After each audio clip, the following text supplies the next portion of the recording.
Já pedindo desculpas aqui pela demora em chamá-lo para conversar com a gente, esse tempo aí de estar aguardando já há bastante tempo. Eu saúdo o diretor da Associação de Engenheiros da Petrobras, a EPET, e conselheiro vitalício do Clube de Engenharia, Ricardo Maranhão. Ricardo Maranhão, bom dia. Bom dia, companheiro Anderson. Bom dia para os nossos ouvintes do Faixa Livre. Ouvintes Ricardo, e telespectadores. É isso, Ricardo, agradeço demais a tua participação.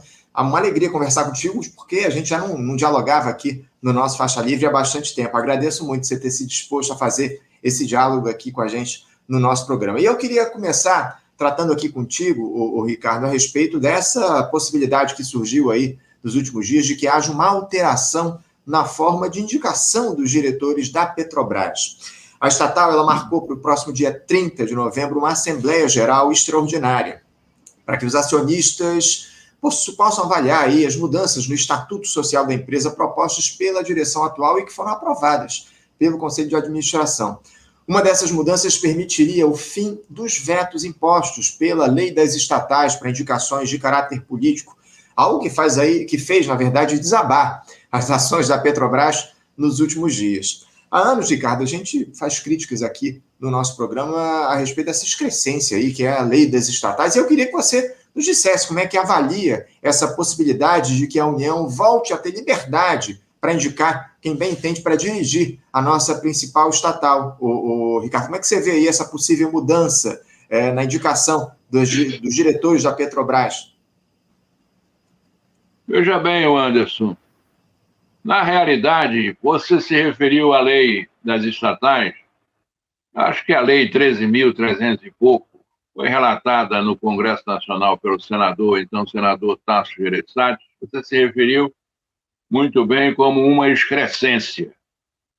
Excrescência porque veda a indicação para cargos de diretoria e para cargos do Conselho de Administração de empresas públicas e de empresas estatais, de uma série de brasileiros pelo fato de ocuparem ou terem ocupado determinadas funções, determinadas posições na área sindical, na área política, enfim, né?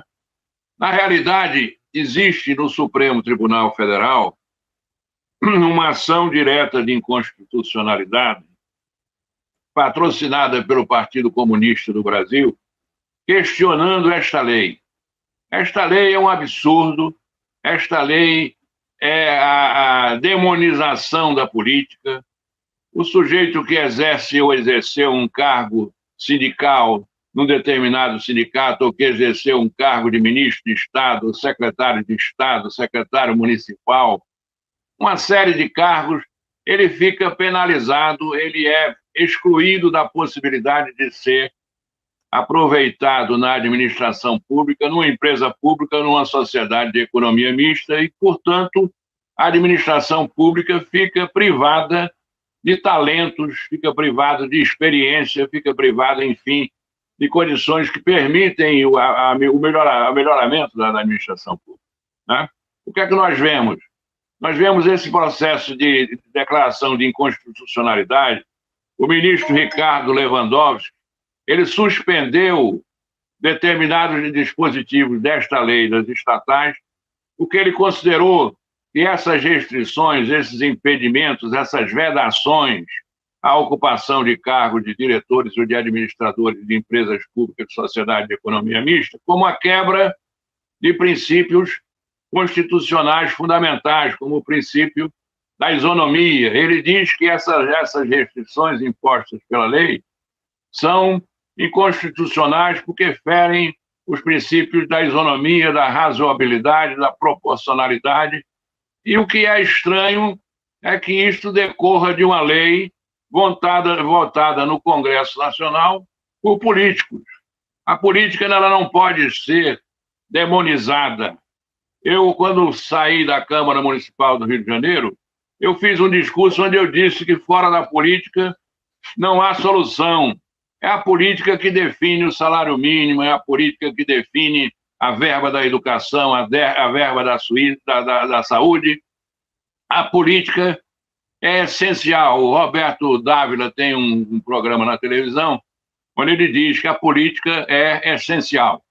Na realidade, o preenchimento de cargos na administração pública, ele é disciplinado por várias leis, né? Por exemplo, o sujeito para ser ministro do Supremo Tribunal Federal, que é a mais alta corte do país, ele tem que ter um limite de idade. No mínimo, ele tem que ter 35 anos e, no máximo, ele tem que ter 75 anos quando ele, compulsoriamente, ele se aposenta.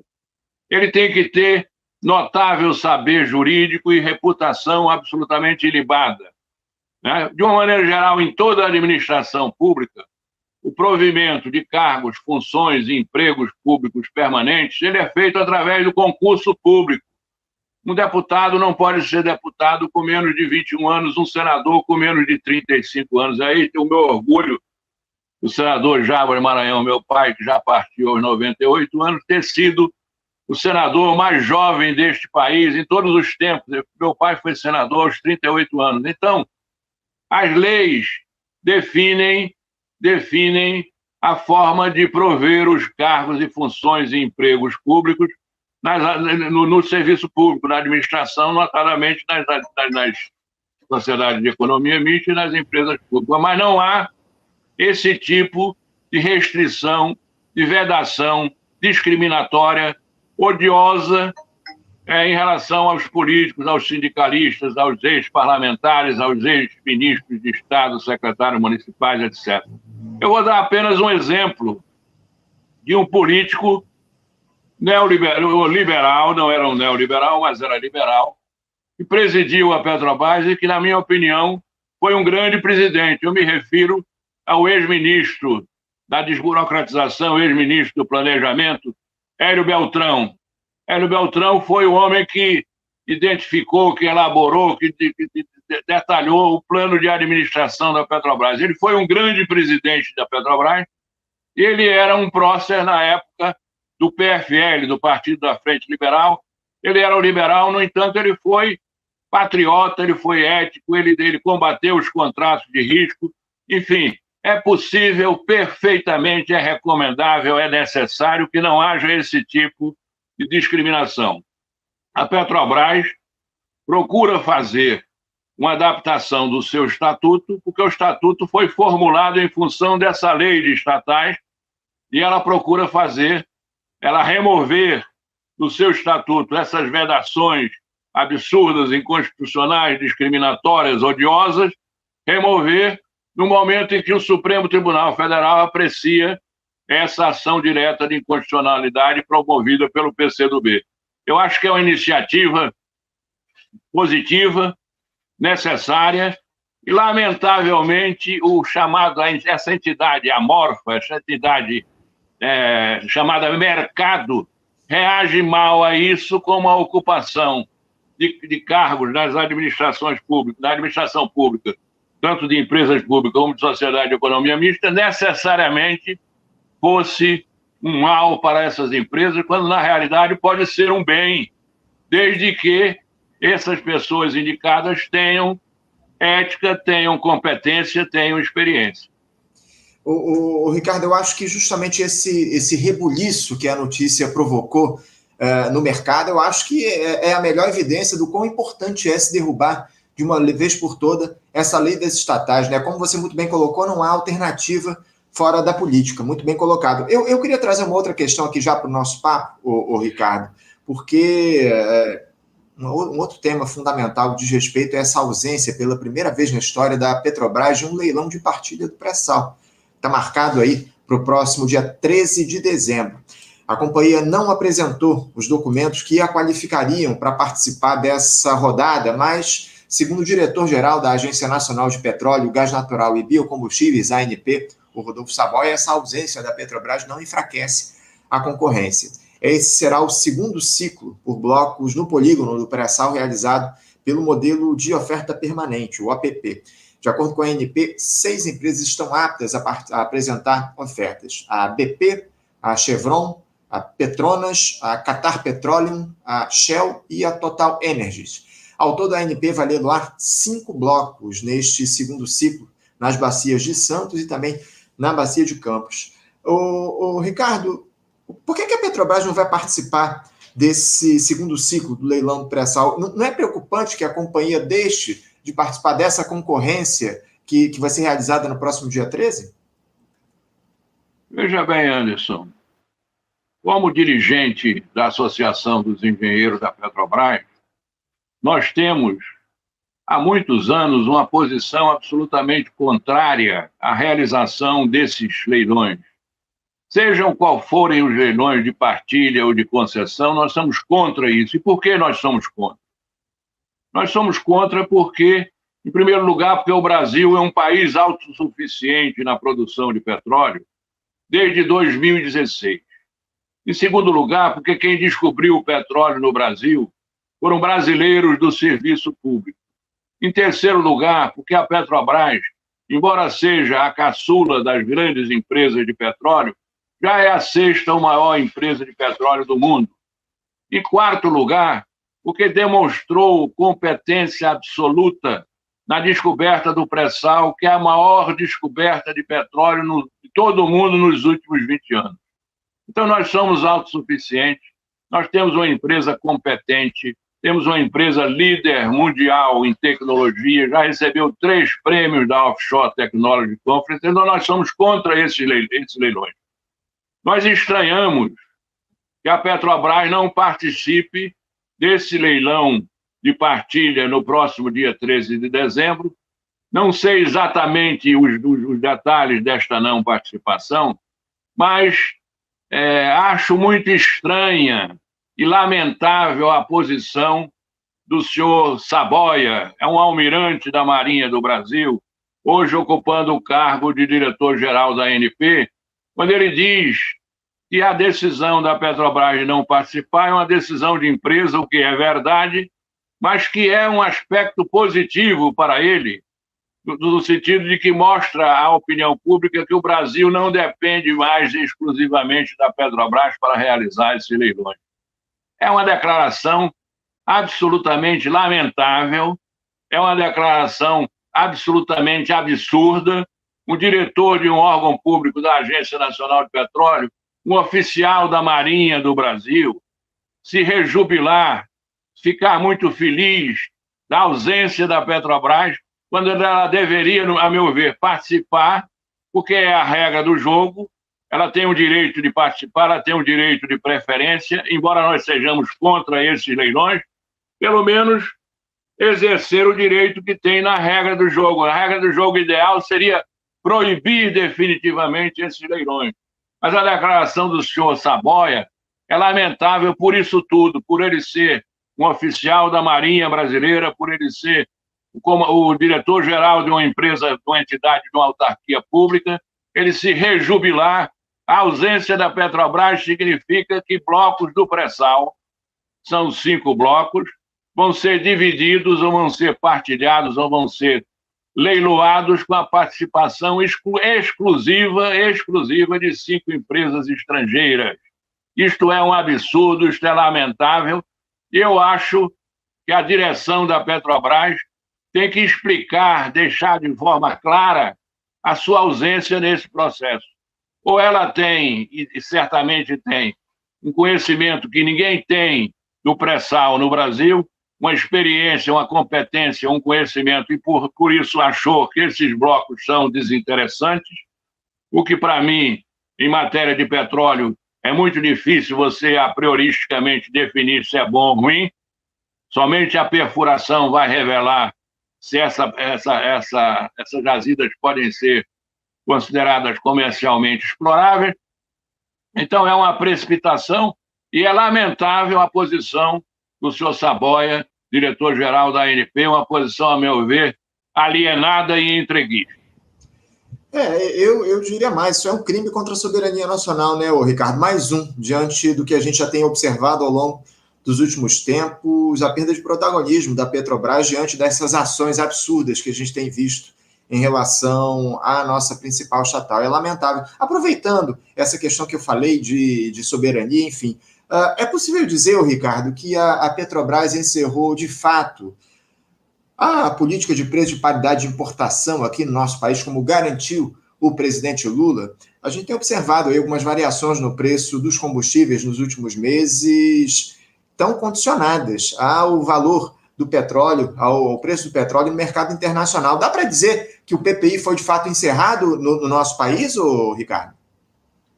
Olha, nós temos alguns companheiros na diretoria que acham que há um jogo de cena, que a PPI, na sua integralidade ou parcialmente, ela persiste por aí, né? Agora é preciso aproveitar a oportunidade que você nos dá e mostrar o que é o absurdo da PPI. Num país que já produz mais de 4 milhões de barris de petróleo equivalente por dia, é o caso da Petrobras, num país que é autossuficiente, que lamentavelmente hoje exporta petróleo sem refinar, num país que tem um dos maiores parques de refino do mundo, num país que tem custos de refino comprovadamente inferiores aos custos do refino internacional, que neste país o povo brasileiro, a sociedade brasileira, os consumidores brasileiros sejam obrigados a pagar preços de paridade de importação. Preços de paridade não é preço de paridade internacional, é preço de paridade de importação. O que é isso? Significa que o consumidor brasileiro vai pagar preços de derivados de petróleo, gasolina, diesel, gás com efeito de petróleo, preços que são formados no mercado dos Estados Unidos, no mercado de Roterdã, na Europa, e acrescer a esses preços, acrescer todos os custos de movimentação a sair do porto de uma refinaria europeia ou americana para um porto americano ou um porto europeu, pagar todo o transporte, o frete marítimo seguro e o desembaraço em portos brasileiros e internalização disso tudo, o consumidor brasileiro está pagando. Esta política é válida para a Coreia do Sul, que não produz petróleo, para a Alemanha, que não produz petróleo, para a França, que produz quase nenhum petróleo, é válida para esse país, mas não para um país grande produtor, exportador de petróleo, com grande parque de refino. Isso é um absurdo. Esta PPI, além de penalizar o consumidor brasileiro, ela tira a condição de competitiva, a vantagem comparativa da Petrobras, ela tira a capacidade de competição da economia brasileira, ela é inflacionária, ela tem um impacto negativo sobre o balanço de pagamento, enfim, ela só tem inconvenientes. Se tem tantos inconvenientes, qual é a explicação desta política? Ela simplesmente atende às exigências, ao pleito de uma entidade chamada ABICOM, Associação Brasileira de Importadores de Combustíveis, que reúne meia dúzia de grandes espertalhões que importam combustíveis sem necessidade, tirando o mercado da Petrobras e mantendo as nossas refinarias com elevado grau de ociosidade. Então, é preciso que a presidência da Petrobras defina de forma clara, de forma explícita, com transparência, como deve ser a administração pública. Um dos princípios fundamentais é a publicidade, é a transparência. Defina claramente que ela vai encerrar com essa famigerada PPI e que também aproveite a oportunidade, o presidente Jean Paul Prats, que chegou agora recentemente, que ele demonstre de forma cabal as razões pelas quais a Petrobras renuncia o direito de competir com 5 ou 6 empresas estrangeiras nesse leilão do pré-sal. E parece que há um outro leilão simultâneo no mesmo dia, 600 áreas já no regime de concessão. Talvez a Petrobras esteja se reservando para participar desse leilão de concessões, mas, de qualquer maneira, cabe uma explicação muito clara desta renúncia, a meu ver, absurda, na participação no leilão no regime de partilha. Falta transparência e, acima de tudo, falta compromisso com o Estado brasileiro, né, Ricardo? Lamentavelmente, é o que a gente tem observado ao longo dessas últimas gestões da Petrobras, e a história acaba se repetindo aí nesse governo do presidente Lula, lamentavelmente. É evidente que houve aí avanços ao longo desses últimos 10 meses de governo, mas ainda falta muito, né, Ricardo, para a gente chegar ao nível em que a gente precisa, para que a Petrobras seja retomada pelo povo brasileiro, né? A gente tem observado um projeto de entrega da Petrobras de maneira fatiada e a gente precisa encerrar com esse processo, acima de tudo, com transparência e com a necessidade de atendimento aos interesses do nosso país, da população brasileira. Ricardo, eu quero agradecer demais a tua presença aqui mais uma vez conosco no Faixa Livre. Muito obrigado por ter atendido ao nosso convite. Espero também contar com a tua participação em outras oportunidades aqui no nosso Faixa Livre. É sempre muito bom manter esse diálogo contigo aqui no programa, tá bom, Ricardo? O Anderson, para mim foi uma honra, uma alegria. Estarei sempre à sua disposição do Faixa Livre, que é uma tribuna da democracia no Brasil. E queria dizer a você que concordo, gênero, número e grau. Alguma coisa está mudando, nós saímos do desespero de um governo golpista, mas já precisamos avançar com mais coragem na retomada do Brasil para os brasileiros. É isso. Obrigado mais uma vez, Ricardo. Bom feriado para você. Até a próxima. Um abraço, Anderson. Um abraço para os nossos ouvintes do Faixa Livre. Até mais. Até mais. Conversamos aqui com o Ricardo Maranhão. Ricardo Maranhão, que é diretor da Associação de Engenheiros da Petrobras, a EPET, e conselheiro vitalício do Clube de Engenharia e comentarista histórico nosso aqui no Faixa Livre. Há muito tempo a gente não conversava com o Ricardo Maranhão, mas é sempre fundamental a gente contar com o conhecimento dele, enfim, com toda a expertise que ele tem em relação a esse tema fundamental, que é o petróleo aqui no nosso país. Um diretor já há bastante tempo da EPET e que sempre manteve aqui o diálogo conosco no Faixa Livre.